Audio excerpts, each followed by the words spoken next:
Welcome to the Harvest Feast with author John Ota, presented by the Carroll County Public Library in partnership with the Historical Society of Carroll County and Rudolph Girl Books. If you enjoy our event tonight, we invite you to the Rudolph Girls Books Next By the Book event. It'll be held at Bud's at Silver Run and will feature recipes from John Ota's The Kitchen. This $60 ticketed event will take place on Tuesday, December 7th at 6:30 and will include a hardcover copy of The Kitchen, a 5-course small plate experience with recipes from the book, and will be a fun night out in December inside the charming Bud's dining room. You can call or stop by Rudolph Girls Books in Westminster to learn more. So I'd like to welcome our speaker and author tonight, John Ota. John is all about food, architecture, and history. He is the author of The Kitchen, the best-selling book about his journey through history in search of the perfect design. He has degrees from the University of Toronto and the Schools of Architecture at the University of British Columbia and Columbia University. John has worked in architecture offices in Toronto, New York, and Vancouver, and has written for all of the major publications in Canada. He has chaired the awards committee of the Ontario Association of Architects and served on the Toronto Historical Board. He is a member of the Culinary Historians of Canada and serves on the board of the Japanese Canadian Cultural Center. Thank you, John, for being here with us tonight. Thank you. We'll let you take it away. Oh, great. Thank you very much. Can you see me? Can people hear me? That's great. Okay. Thank you so much. It's so nice to be here. Thank you. So my name's John Ota, and I love Thanksgiving. I'm going to take us on a whirlwind 40-minute talk on the Pilgrim Kitchen and the harvest celebration of 1621, also known as Thanksgiving. We'll barely touch the surface, but I hope this gives a taste of the history of this favorite holiday celebration. Thank you to Jennifer Bishop, Exploration Commons Manager. Thank you to Lisa Picker for handling the technical tonight, the Carroll County Public Library, Maryland, the Carroll County Historical Society, and my incredible friends, Corinne Corpus and Sharon Yingling. Thank you for your support. We visit Corinne and Sharon in Westminster regularly, and we love the main street. We always eat and drink magnificently when we come to Westminster. We really miss it. We can hardly wait to come back when we're allowed to travel. Thank you so much. Thank you to Kathleen Wall, Pilgrim Foodways expert. Kathleen Wall is the culinary historian on the cooking techniques of the Mayflower settlers. Much of the information in this talk is thanks to Kathleen. This presentation on the Pilgrim Kitchen is the first chapter in my book titled The Kitchen, published by Penguin Random House. The book is about my journey through history to find the perfect kitchen. I visited the kitchens of Thomas Jefferson, Georgia O'Keeffe, Julia Child, Elvis Presley, and many others, and I cooked in them too. You can buy it at Rudolph Girls Bookstore in Westminster, Maryland, or order it online. Thank you, Rudolph Girls Bookstore, and thank you, Bud's at Silver Run, for that event as well. The first kitchen that I visited for the book was the Pilgrim Kitchen, 1627, Plymouth, Massachusetts. Even though there were earlier settlements in the New World, Plymouth, for me, is the spiritual beginning of the United States. If we could step into the time tunnel and set the dial for 1620, this is where we would land. I don't know if you remember this show. These guys would go into the time tunnel and they'd tumble around. There'd be smoke and lightning. I really loved it. And they would land, and we're going to land here on the Mayflower. In 1620, the Pilgrims sailed into Cape Cod Bay at Plymouth. At the same time, ships from England, France, Spain, and Holland were sailing the high seas, jockeying to establish settlements in the New World. Above all, in 1620, the United States of America was not even a twinkle in anyone's eye. So here we are in Cape Cod Bay, and you can see Plymouth over here on the left, just about where the Cape connects with the mainland. When the Pilgrims landed, they found the Wampanoag people, who had lived for over 12,000 years before them in 70 villages around Cape Cod. The Wampanoag possessed a complex society with their own governance, traditions, and religion. There could be no longer shot for survival than that faced by the Pilgrims in 1620. Amid turmoil, setbacks, and confusion, the Pilgrims set out from England to make their famous voyage across the Atlantic Ocean aboard the Mayflower and founded the Plymouth colony. I think it's one of the most fascinating stories in humankind. Here we are at Plymouth Patuxent Museum in Plymouth, Massachusetts, a historical site that was reconstructed near the site of the original Plymouth Village.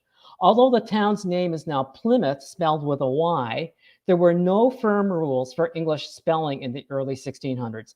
Plymouth with an I was used by the colony's second governor, William Bradford, and is the version adopted by the museum. I've arranged to meet Kathleen Wall at the museum entrance. I've signed up for her hardcore hearth cooking class. I came to learn about the Pilgrim kitchen and to make Pilgrim dishes in a 1627 kitchen. Pilgrims wore colorful clothes, just like the way that Kathleen's dressed right here. And the black suits and the tall hats are a myth, fabricated by artists about 100 years later who copied clothes of Dutch citizens in black suits. Kathleen suggests that I walk up to the Pilgrim Village, acclimatize myself to the 1620s, and then join her inside one of the Pilgrim houses. So I set out and I walk towards the Plymouth Plantation village along a dirt path that meanders through an oak forest. I walk through a Wampanoag village, which shows the traditional ways of the Wampanoag people who were here and greeted the colonists who came in 1620. I love how the native story is told alongside the Pilgrim story at this historic site. They lived in communal longhouses and cooked in the center of the floor plan. The native people told the colonists where to fish, hunt, and how to grow maize. So this is a smoke hole in the top of the roof of that longhouse that allows smoke to get out of the interior. The Pilgrims were actually city people.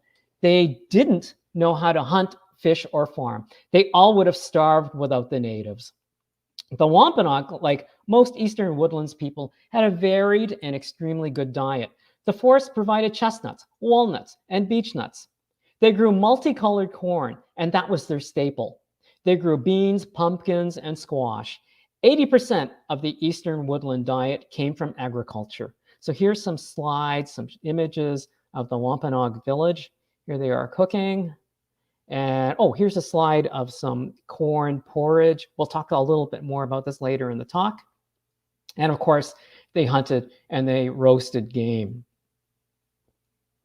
In the distance, I see a palisade of wood poles rising out of a hillside. And the path leads me through the gates of a fort. And I'm reminded that they built this settlement in the middle of a Massachusetts winter. In an instant, I find myself in front of a panoramic view of wood cottages spilling down a main street to the waters of Cape Cod Bay. I walk down the street towards the ocean. On both sides of me along the dirt road are 18 wood structures, including houses, outbuildings, and a large meeting house. They're stark boxes topped by peaked roofs that rise sharply like witches' hats. Wood walls beaten by the sun and the wind, and thatch roofs give the houses a monochromatic gray finish. In the background, cattle and sheep roam in the fields. There's a strong scent of wood smoke in the air. The scene matches what I imagine a medieval English village looked like. As I look around, I'm surprised by the complete absence of log cabins, which feature in every illustration of Pilgrim life I've ever seen. But it turns out that those log cabins are a myth, again, by painters of a later period trying to romanticize the American frontier. I also think that they painted log cabins because that would look better in their paintings rather than these gray clapboard houses. They would be able to sell more art. The Pilgrims built what they were used to living in, which were English cottages. The frame was heavy timbers. For the walls, they used a wattle and daub method. So wattle, you can see in this picture, wattle is a woven lattice of these wood strips, and they curve around the frame. And then they fill in the spaces with a mud called daub. And then they would protect the wall with wood clapboard, just like it is here on the left. Here's the map of the Plymouth Plantation in the upper part of this drawing, and you can see the main street down to Cape Cod Bay. When this, let's see, there's ahead on the road, I see Kathleen bustling around outside a house, making final arrangements for our class. She welcomes me to the Pilgrim house where we'll be cooking a 1620s meal. And I'm joined by a cooking mate, Meryl Bloor, who's a wonderful person, a resident from Plymouth, who's also signed up for this cooking course. When the settlers arrived in Plymouth in December, they set about building houses with the axes, saws, and hammers that they brought with them. They cut down trees and built their houses by hand, in the cold, in the winter, in the snow. The Pilgrim-built houses have no hint of embellishment or individual expression. There's no welcome ornament at the front door or brackets at the roof overhang. The houses present an attitude of self-effacement and humility, pretty stark architecture. And this is an architecture that reflects a Puritan culture of work and devotion, the central themes of Pilgrim life. There was always work to do. Decorating a house was considered a waste of time in God's eyes. The Pilgrims liked to work. They had a strong work ethic. They felt they were serving God when they were working. Today, we tend to be the opposite. We like leisure. We all want to go on a Viking river cruise. But the Pilgrims, for them, darning socks would be a source of relaxation. Kathleen guides me to the front door, but as I step inside the doorway and try to look around, I find I'm in complete darkness. Kathleen guides me to the front door, and so we step in. Eventually, my eyes adjust, and I'm able to peer around into a single room. It's about 14 feet by 20 feet, and I can see that the interior is rough and spare. The kitchen is the entire one-room house. It was the bedroom, living, and dining room for a family of 6 to 10 people. And suddenly I start to cough and sneeze, and my eyes tear up. It's terrible because black smoke is everywhere, and I'm having trouble breathing. It's really quite miserable in there. I turn around to see an open fire burning in a pit against the wall at the front of the house. And fire is the focus of the house. There's no brick fireplace. This is simply a campfire on a dirt floor, just right there on the floor. And the Pilgrims had no bricks and no time to build a fireplace. The main thing was to have shelter while they planted their crops that would keep them alive. And again, smoke was everywhere. It's hot, it's smoky, it's miserable in there. The fire was the visual focal point, but also the source for heat to cook food, warmth during the winter months, and light at night. Elevated about 8 feet above the open fire is a chimney shaft that reaches through the rafters. And Kathleen has hung pots above the fire from a single branch embedded in the sides of the chimney. A sturdy wood table in the middle of the room acts as the prep counter. The walls are framed in wood and have a mud gray plaster finish. So you can see this is pretty stark. It's a dirt floor and a campfire right on the floor. There are no mysteries in this kitchen. There's no grandeur. Whatever is in the room is there to support cooking. As Kathleen arranges ingredients around the central kitchen table, she announces that one of the dishes we'll be preparing is duck. Duck!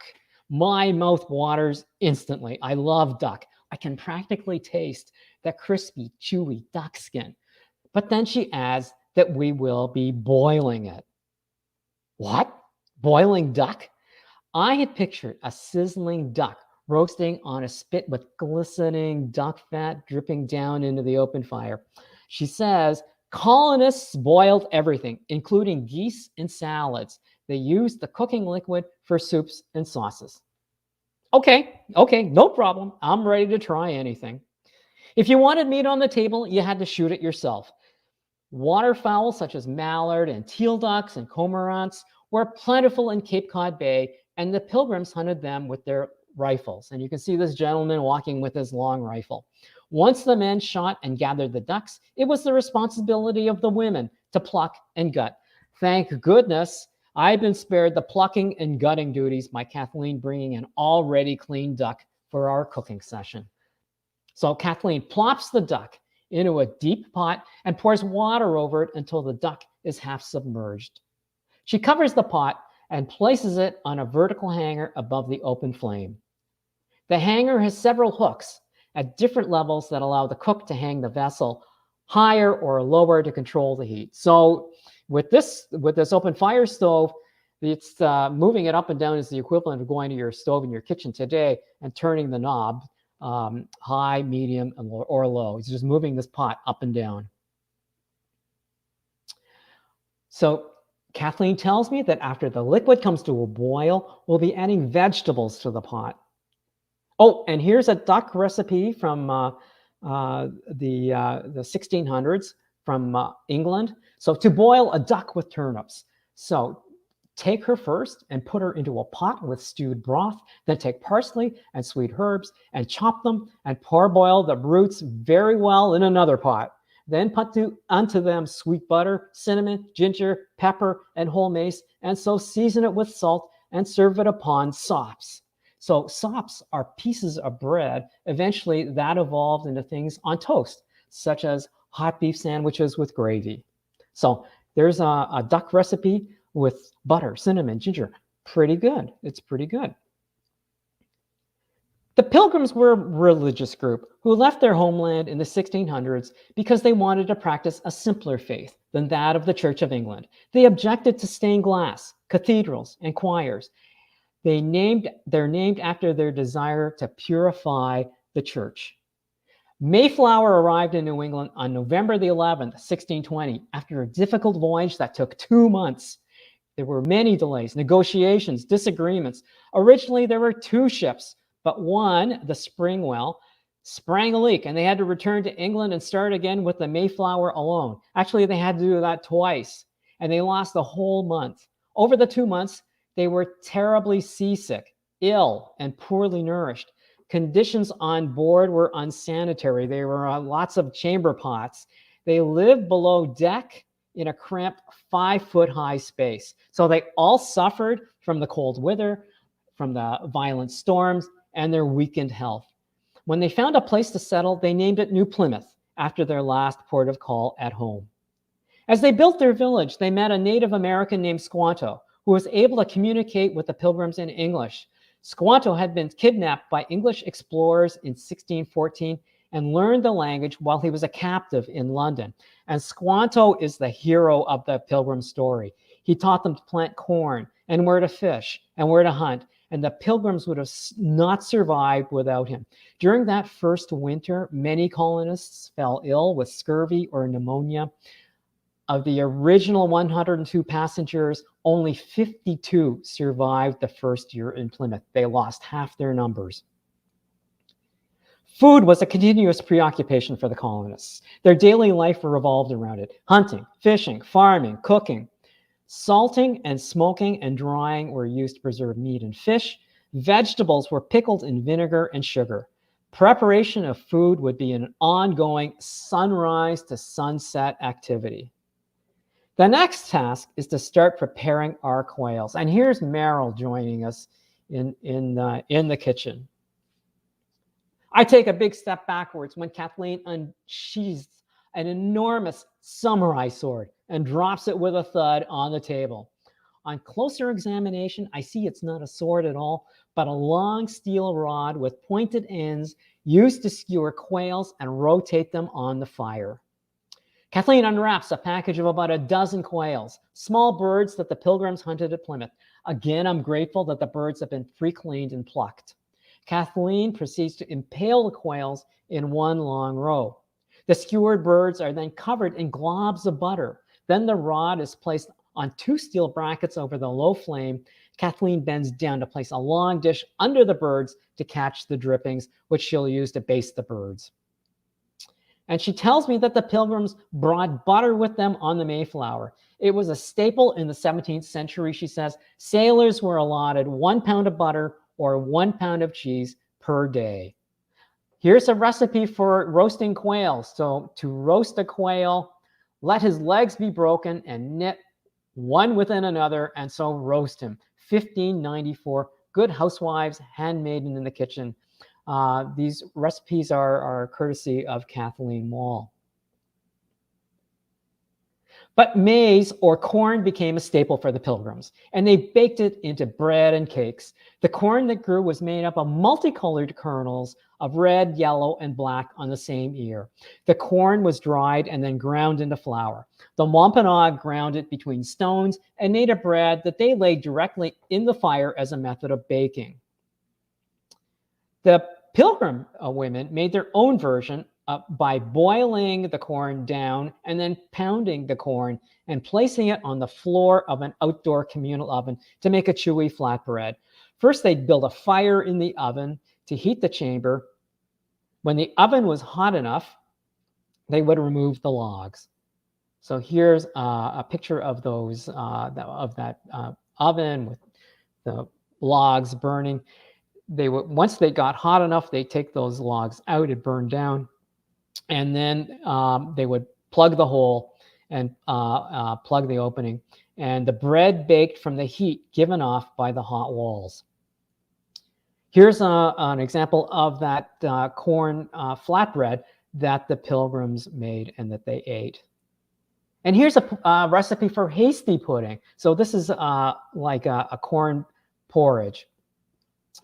The maize is light of digestion, and the English make all kind of loblolly of it to make, they eat it with milk, which they call samp.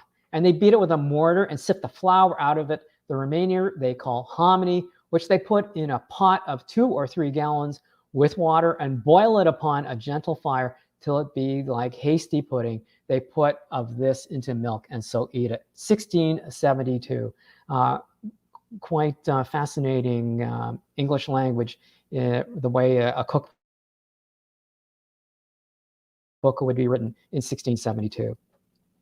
Now it's time to get the vegetables going, Kathleen says. She harvested vegetables just minutes ago from the Plymouth gardens, and they're the same varieties of vegetables the Pilgrims would have eaten in the 1620s. So a wood table is covered in fresh vegetables, including large bulbous turnips, leafy cabbages, oblong squash, and orange pumpkins. We start the task of cleaning and peeling and chopping. Kathleen hands me a bucket of water, a rag, and an old knife. I start my work as a Pilgrim cook. And it's hard manual labor. The turnips are covered in dirt. But the Pilgrims kept the vegetables in the ground as long as possible to improve their taste, Kathleen tells me. Our turnip washing goes well, but hollowing them out and peeling is a different story. First, we have to cut a round hole at the top of the pumpkin, reach down with my hands, remove the seeds and the pulp. Next, we chop the rock-hard flesh into small segments. The final task is peeling off the skin with an old knife, and the knives are dull, and we're cutting right on top of the tabletop. There's no cutting board, and I don't know, it's kind of hard on my hands to do all this. Here's a turnip recipe from 1634. So scrape them, blanch them, and seethe them with water, butter, and salt. After they are enough, put them in a dish with very fresh butter, and you may put some mustard. Serve with nutmeg. So London, 1634, from Maids Who Brew and Bake, Sheila Roberts. Pretty good. That's a pretty good recipe, wouldn't you say, for 1634? That's the way that we make turnips today, with butter and mustard and nutmeg. And food preparation and cooking would be never ending. Pilgrims usually ate 3 meals a day, starting with bread, butter, and cheese in the morning. At noon, they had dinner, their largest meal of the day. It might be meat, fish, or fowl, with turnips or pumpkin and bread. A small meal of leftovers was eaten at the end of the day. The Pilgrims ate with their hands. They had spoons and knives, but forks were not yet invented. So a cloth draped over the shoulder was used for wiping fingers and picking up food. So you can see those cloths over the shoulders. Look at the size of that lobster. What a monster lobster. My goodness. Kathleen tells me that our next task is to prepare the spices for cooking. So the Pilgrims brought a surprising number of cooking spices with them, including salt, pepper, cinnamon, nutmeg, mace, and ginger. I naturally assumed that we'll work with neat little salt and pepper shakers and bottles of powdered nutmeg lined up on the table. Bah, wrong again. In the low light of the kitchen, I can make out on the table, covered in odd bowls, sticks, and cones, and strips and scraps, some unidentifiable objects, as well as a mortar and pestle. In an aha moment, I realized that I'm expected to prepare the spices the 17th century way by grinding them with that mortar and pestle. So I said, okay, I'm going to make this a positive experience. So I love ginger, and that's the first ingredient I picked to grind down. So the kind the Pilgrims had were these little strips of dried scraps of paper, sort of dried ginger. So I place a piece in the rounded bottom of the stone mortar, and I begin to grind with the pestle. So I'm grinding. And by the way, I'm smiling for the camera here, but I'm not very happy because it's really smoky in there. It's really hot, and this is a lot more work than I expected. This is a lot of work. Cooking in a Pilgrim kitchen is a lot of work. So I'm grinding away, and after a minute, I stop and look into the bottom of the bowl, expecting to see perfectly ground powdered ginger, right? But nothing has happened. Nothing has happened. The sheet of dried ginger is exactly the same as when I put it in the pestle. And all I can think of is, where can I please get a Cuisinart? So we continue with peppercorns and then chunks of salt. The process dictates that we grind one spice at a time. Using the mortar and pestle is an exercise in patience and endurance. Here, Merrill is really going at it here, and is much more experienced with the mortar and pestle than I was. I think you really have to get your back over the top of the table and really put a lot of weight on that. And I was that was the first time I used it. I was just using my wrist. So Merrill's much better at it. Kathleen moves to the fire and bends down to remove the lid from the pot. Inside, the duck is boiling in what is now a fatty broth. She drops into the broth the turnip I've chopped, adds salt and pepper and a sprinkle of my nutmeg. And meanwhile, the quails are roasting. Look at that. They're looking great. And look at that hot fire. I mean, those embers are really hot. The next step is to fry the chunks of pumpkin over the fire. Kathleen reaches for a frying pan with a handle that's about 3 feet long. She places a dollop of butter in the pan. At first, the elongated handle strikes me as rather curious, but its purpose becomes clear when Kathleen places the pan right into the hot embers of the fire to allow the butter to melt. And I can see that the long handle allows the cook to maneuver the pan without getting the face scorched. So Kathleen takes the frying pan off the fire. I plunk into it the chunks of pumpkin that I lovingly chopped. And here's Kathleen stirring the pumpkin chunks. I also took a turn with this. And here she is sprinkling the pumpkin chunks with my hand ground salt, pepper, cinnamon, ginger, and nutmeg. Even with the pan at the far end of the handle, when I was using it, my face still felt scorched from the fire, and I was covered in sweat and hot. After 4 hours of washing, chopping, peeling, grinding, roasting, our meal is ready to be plated. And considering the ingredients and the simplicity of the recipes, I am not expecting much in the way of taste. I'm not. In fact, I'm expecting a series of very bland dishes, consistent with the plain interior of the Pilgrim house. If Pilgrim life was so devoted to work and a lack of enjoyment, why would their food be any different?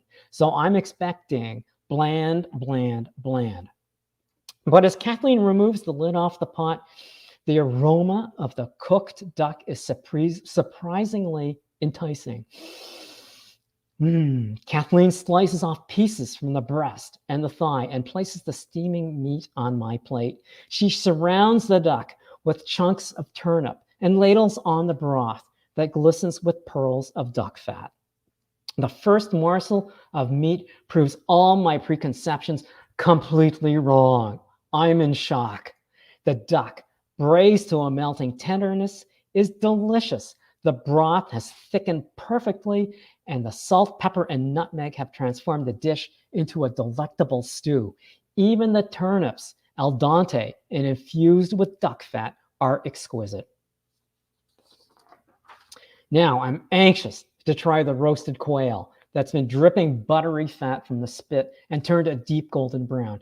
Kathleen strips the spit of the birds and places one on my plate. She covers the bird with the buttery gravy. I cut off a leg and take a bite, and it's sensational. Salty, peppery, tender, and smoky, the meat slides off the bone. I've never enjoyed quail or any fowl so much. The flavor is intense, and all that butter basting has made the skin golden brown and crispy. And I love how at the ends of the bone, you get those nice chewy brown bits. That's what's there.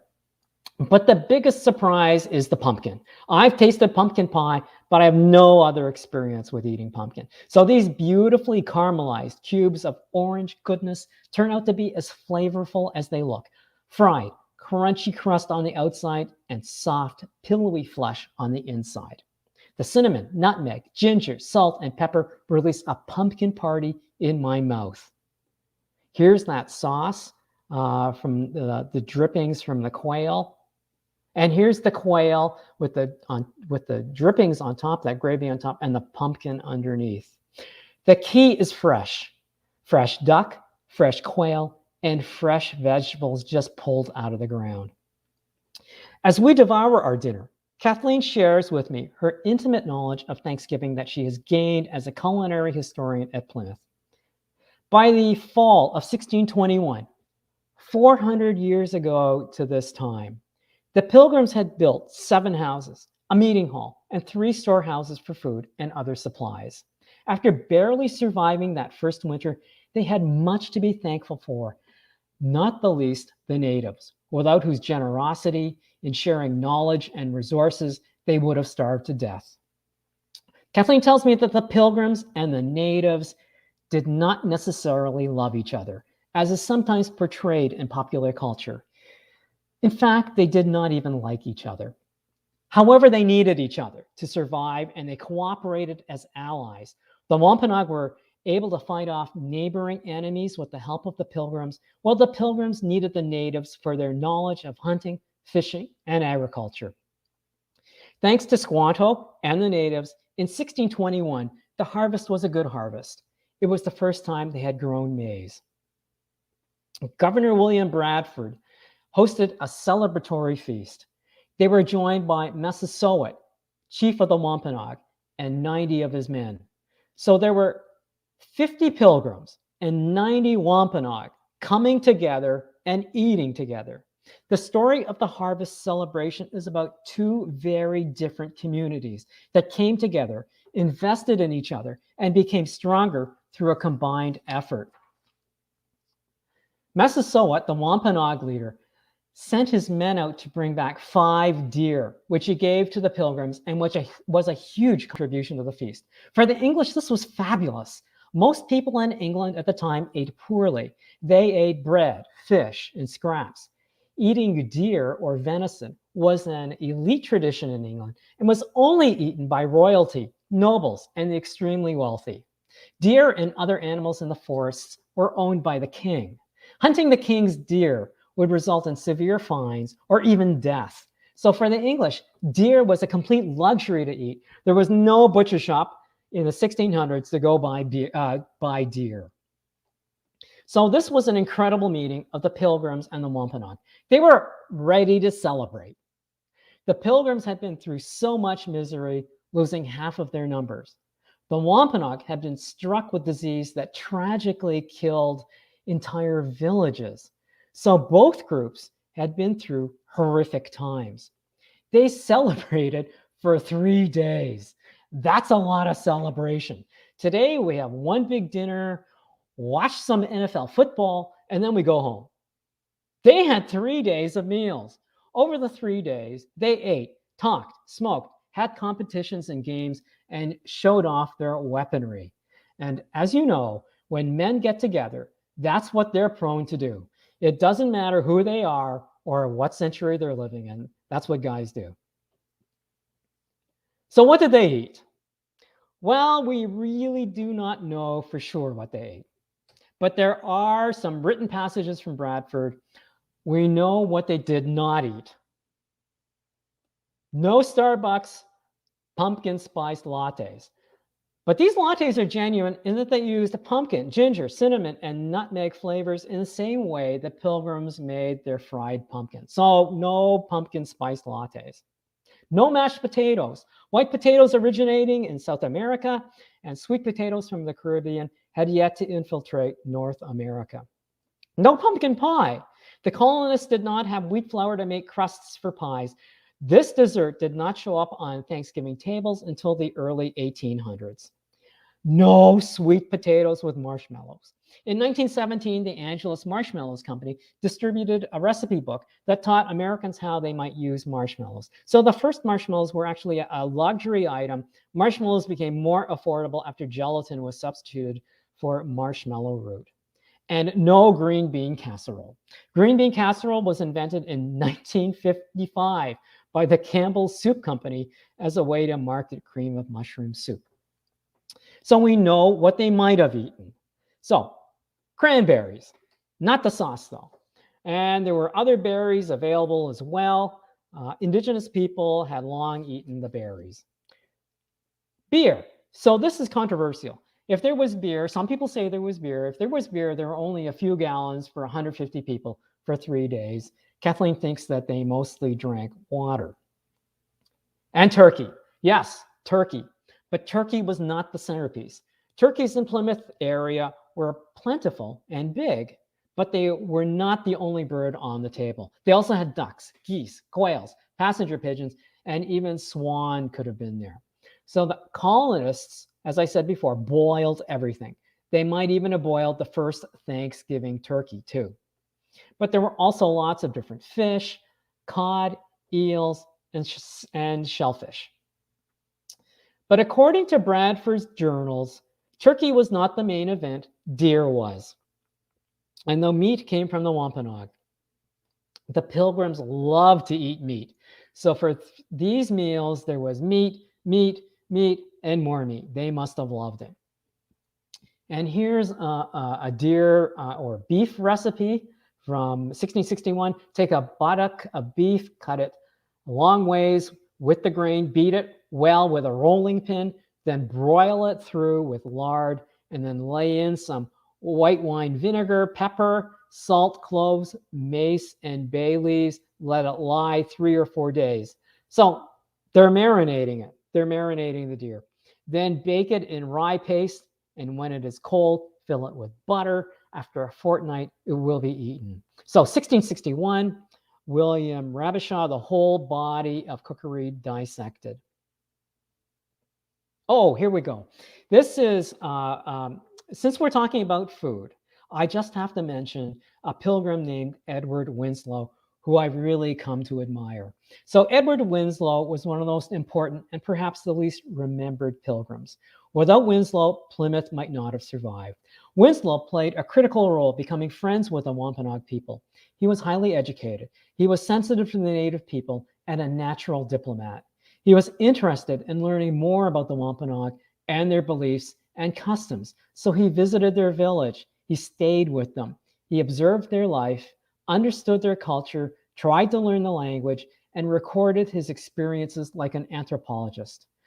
Winslow had an excellent relationship with Massasoit. When the chief was seriously ill, Winslow walked to his village and reportedly nursed him back to health, and reportedly with chicken soup.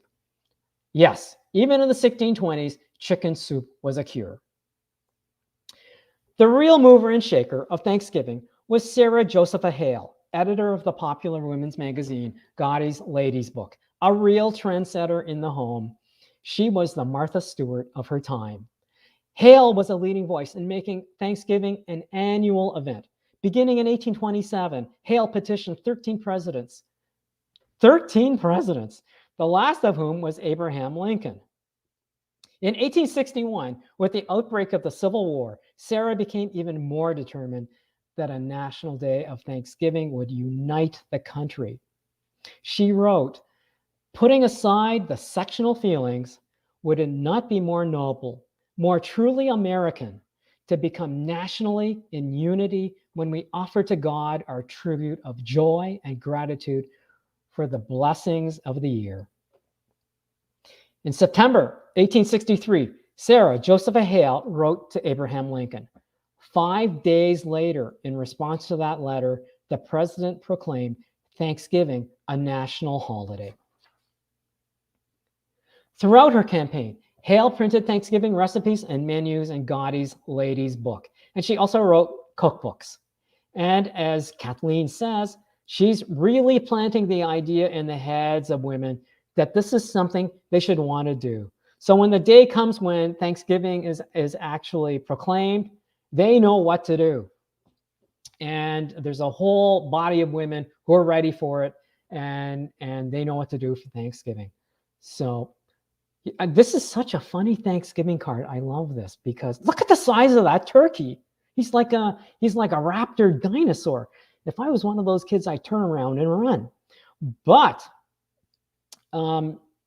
many of the Thanksgiving dishes we have today, roast turkey with stuffing, mashed turnips, mashed potatoes, are in Godey's Ladies' Book by Sarah. So my goodness, look at the size of that turkey and that pumpkin.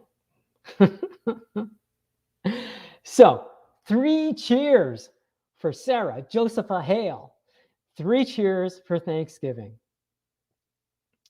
In conclusion, it's true that life was hard in Plymouth, but the Pilgrims believed they had a future there. Life had not been good for them in England, and in spite of all their challenges, they felt they could do better in the New World, and they stayed. So this is the story of so many immigrants. They want a better life for themselves and for their children. They're willing to put up with threats and poverty and even risk their lives for the hope of a better future, and in this case, religious freedom. After 3 difficult years, life did improve for the Pilgrims. They got better at fishing, hunting, and growing crops. They were able to acquire beaver furs. And by 1627, the value of beaver furs was on the rise. It actually quadrupled in price. So they were able to turn a profit. More colonists arrived. And by 1627, Plymouth had a population of about 160. 400 years ago, 50 Pilgrims and 90 Wampanoag enjoyed the harvest celebration of 1621, and eating was at the center of it. To this day, offering food is a way to express friendship, gratitude, generosity, and empathy. When words fail, we can express ourselves through food. In the darkest, most terrible times, food is a comfort. This is what the Pilgrims must have felt during the first horrific winters in Plymouth. The Pilgrims were conservative people who were dedicated to God. The severity of their religion limited their pleasures in life, but they enjoyed eating. It might have been their greatest pleasure. Pilgrim life was hard, but at least their food was tasty. I'm glad it was a comfort for them. Happy 400th anniversary Thanksgiving to you. Thank you so much for having me. You can visit Plymouth Patuxent Museum in Plymouth, Massachusetts. Their website is plymouth.org, and it's spelled with an I, so it's plymouth.org with an I. Thank you so much. It was so nice to meet you. Happy Thanksgiving. My email address is rowota@rogers.com. So that's ROWEOTA@rogers.com. I'd love to hear from you. Happy 400th Thanksgiving to you. Thank you so much. Thank you, Thank John. you so much, John. Yeah, it was awesome. Are you ready for some questions? You have a few? Sure. Let's see. I'm going to. Oh, you are going to take the slides off the screen. Is that right? So, John, can you see Christine's question on the board? I do not. I did Okay, not see so any. her question, I'll read it for you. Okay. In referring to the architecture, did they have a mill for making the boards, the clapboards? No, they had this. I seen a picture of it. It's like almost like a hand foot thing that would turn, and so they'd run the plank along this thing, and it would cut it, and that's how they would make the clapboard. So no, they did not have a mill. It was this hand foot thing. A little Interesting. thing. Yeah. Yeah, very interesting. And it was cold. It was really cold when they were building. They would bring their building materials and their tools on a boat, a rowboat, big rowboat, off the Mayflower, and row into the land. And it would be snowing and sleeting, and then they'd have to jump in the water and drag the boat up. So they were also wet and soaking wet, and then they'd have to go build their houses in the middle of the snow. So quite a story. So Chris McMasters asks, John, how did you get invited to do this terrific opportunity? I actually found the cooking class and Kathleen Wall's cooking class online at the Plymouth Patuxent Museum. So I wanted to learn more about kitchens, and I love this story. I think it's such a wonderful story. I wanted to learn more about the food and the architecture, and more about this Thanksgiving, this celebration story. So so I went down there, and I really thought it would be easier. But once I got down there and got in the house and we were cooking, it was really hard work. And the smoke, it was just terrible. And I was really kind of wondering, what the heck am I doing here? Because this is really hard work and it's really miserable. And I'm not having a good time. So I was glad to be there, but I was really surprised at how hard it was to be cooking all day like that, how much work it was for these people. You know, we're used to going to the grocery store and getting pumpkin chunks in a cellophane bag and putting it in the microwave and beep for 2 minutes, and it comes out and you open up the package, comes out and it's perfectly cooked. You know, that's what I'm used to. But John, this question about, yeah, doing it yourself. Yeah. Yes. So this question is from Kathleen. How did this experience help you in your quest for the perfect kitchen? I think that thank you, Kathleen. What I found was a real appreciation for food right out of the ground. That's one thing, for the freshness of the food and how good it tasted. I did not expect that at all. And how good a fresh quail and a fresh duck tastes. And the taste was great. But also the construction of the house and the building materials, how honest they were, and how it's not decorated, and the actual beauty of just honest materials and how those materials are put together. So for instance, inside the house, they're big, heavy timbers and logs, and they've used their tools, the axe, to take the bark off the log. So you can actually see those are real human hands who've worked on an axe and done that. It's nothing fake. It's not plastic. It's real. So I found I really liked that use, that natural material in the kitchen, and I'm in the middle of doing work on our kitchen, and I really want to get that naturalness, those natural woods, and that roughness, that honesty in the material into a perfect kitchen. And I think that's an important part, is that real natural part of the kitchen. So Brenda made a comment. This talk is stuffed with interesting history. Any idea on how the first settlers prepared cranberries? I don't have any knowledge of that, but they might have squashed them and made something with them, because they ground down the corn. But I'll look into that. I've never thought of that. I should look into that, because I love cranberries. I love cranberry sauce. They might have eaten them out of the bog like that. But it's possible they would have pounded them down. I'll look into that. Thank you.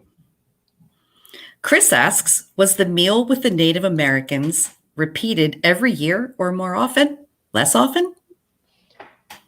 I have not seen anything like that. I doubt it. I don't think so, because all of this information comes from Bradford's journals, and the section on this meal is not very big. In fact, it doesn't even say that he invited the natives for dinner.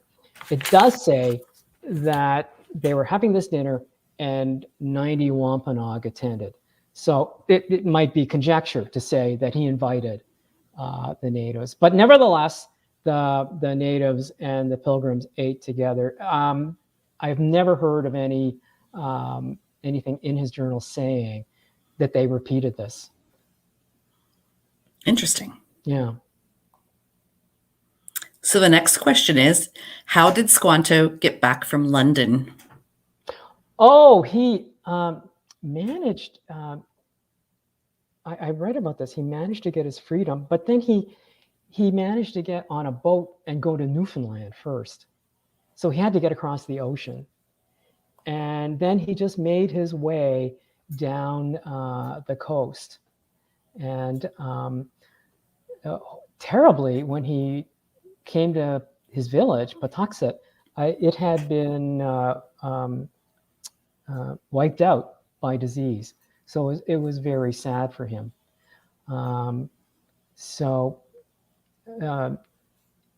His generosity in helping the Pilgrims is even more remarkable as a result of that. And unfortunately, he passed away 2 years after this dinner. So he did not live a long life. But he's so important in this story. So we had quite a few comments about the boiled duck, ranging from yuck to sounds pretty good to yum. Anything you want to add on the duck preparation? I was really surprised at how good it was. And it's duck stew. It's great. And it's very tender and falls off the bone. And adding the turnips and the spices, it was very good. And I can see why they would boil it, and then they keep the juices for making other dishes. So, yeah, it still has that fabulous duck flavor. So many comments and compliments on your presentation about the fascinating details and just how cool all of this experience was. Is there anything else you'd like to add?